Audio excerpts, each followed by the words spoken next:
5 बरस के उनकी बेटी थी। वो उनकी बेटी जो थी हर समय नरसिंह देव भगवान के खिलौना जो होता है ना, खिलौना लेके नरसिंह देव जय नरसिंह जय नरसिंह नरसिंह आरती खाली गाते थे, खाली नरसिंह देव के। एक दिन क्या हुआ, गाड़ी जा रहा था, उनका रास्ता पे घर था, मतलब बीच क्रॉस मेन रोड था और वहीं पर इनका घर था।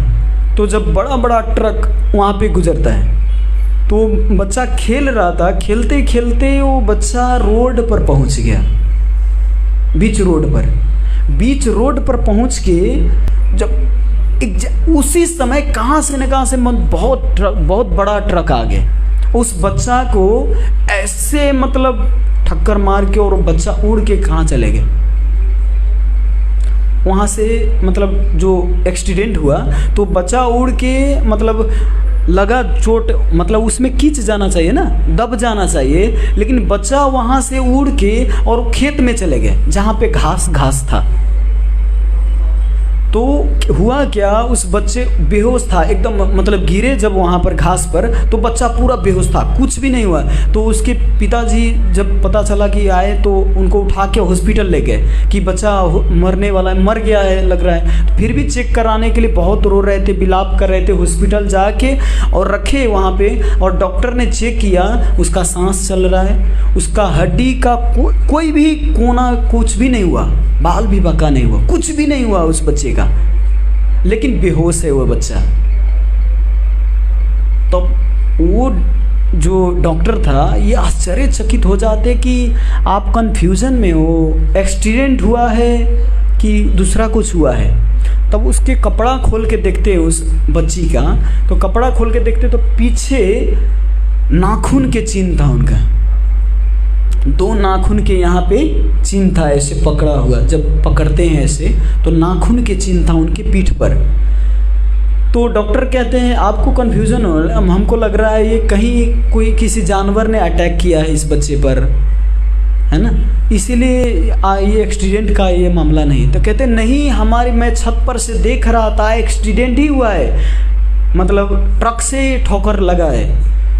फिर भी वो डॉक्टर विश्वास नहीं कर रहा था। तब जाके कुछ देर के बाद वो बच्चे के ऊपर पानी से छिड़के और बच्चा होश में आया और उस बच्चे ने बताया कि पापा हमको एक जो मैं खिलौना खेलता हूँ जो नरसिंह देव है, वो आए हमको पकड़ के और तुरंत ले जाके उस घास पर रख दिए।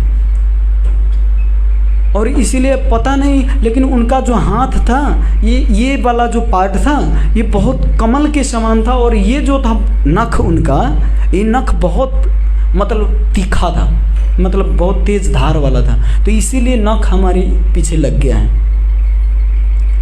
और बताएं कि कठोर तो था ही, लेकिन जब उनके बाल का स्पर्श हुआ, नरसिंह देव के बाल का, तो बाल इतना सॉफ्ट था, बहुत सॉफ्ट, मुलायम उनके बाल था नरसिंह देव का। तो कभी कभी तांबे जैसा बाल बना लेते नरसिंह देव, कभी कभी मुलायम बना लेते भक्तों के लिए। तो कई ऐसे घटना है नरसिंह देव के। सच में क्या होता है, कभी कभी बहुत लोग कहते हैं कि भगवान हो कि इतना गुस्सा करते, गुस्सा तो त्रिविद्यम नरकस्य इदम द्वारम नाशम आत्मन, काम क्रोध तथा लोभ। ये काम क्रोध लोभ जो है, ये 3 चीज़ है, ये नरक का द्वार है। लेकिन भगवान स्वयं क्रोध करता है। यार ऐसा भगवान कैसे है, भगवान कैसे क्रोध करते हैं और भक्त क्रोध करते? देखिए, भगवान के क्रोध में और भक्त के क्रोध में बहुत आकाश पताल के अंतर है। एक बार श्रील प्रभुपाद जी के पास एक पति पत्नी आए। प्रभुपाद, हमारे बीच बहुत झगड़ा होता है, कभी मैं उसका झोंटा धके झिलाता हूँ तो वो कभी हमको डांटते, कभी मतलब दोनों आदमी में झगड़ा होता ही रहता है, तो कुछ उपाय बताइए प्रभुपाद जी। तो प्रभुपाद जी कहते हैं नरसिंह देव का याद करो, नरसिंह देव के कथा सुनो।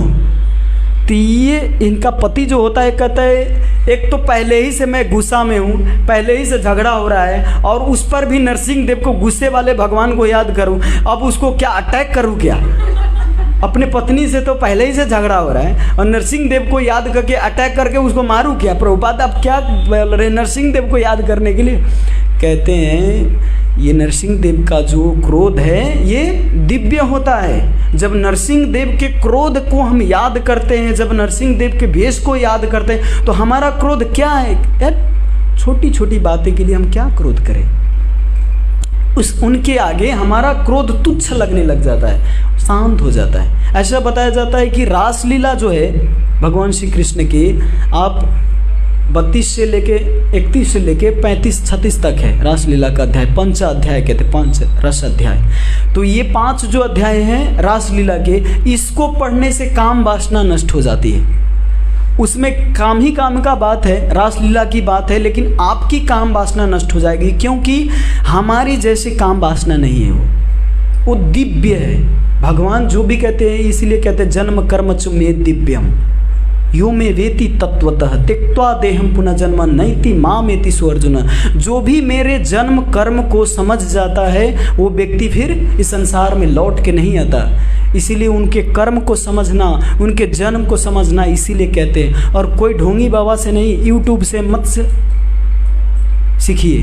प्रभुपाद जी कहते हैं पान पराग खा रहा है, पानी पूरी बेच रहा है, उनसे सुनेंगे भगवत गीता के उपदेश तो क्या बताएगा, वो पान पराग के ही बारे में बताएगा ज़्यादा, और कुछ बताएगा भी तो गलत बताएगा। इसीलिए जो विज्ञ व्यक्ति है, जो लगे हैं, जो भगवान के शरणागत भक्त है, उनसे ही जाके पूछिए।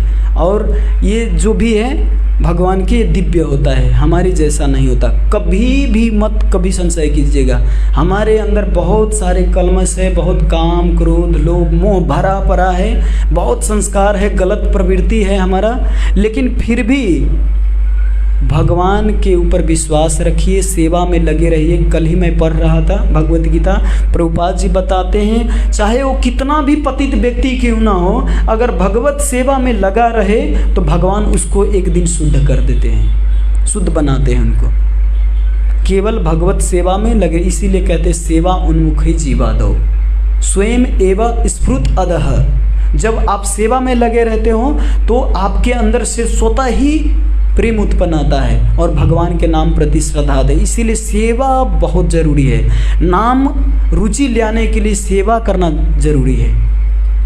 ठीक है, तो इतना कहते हुए मैं यहीं पर समाप्त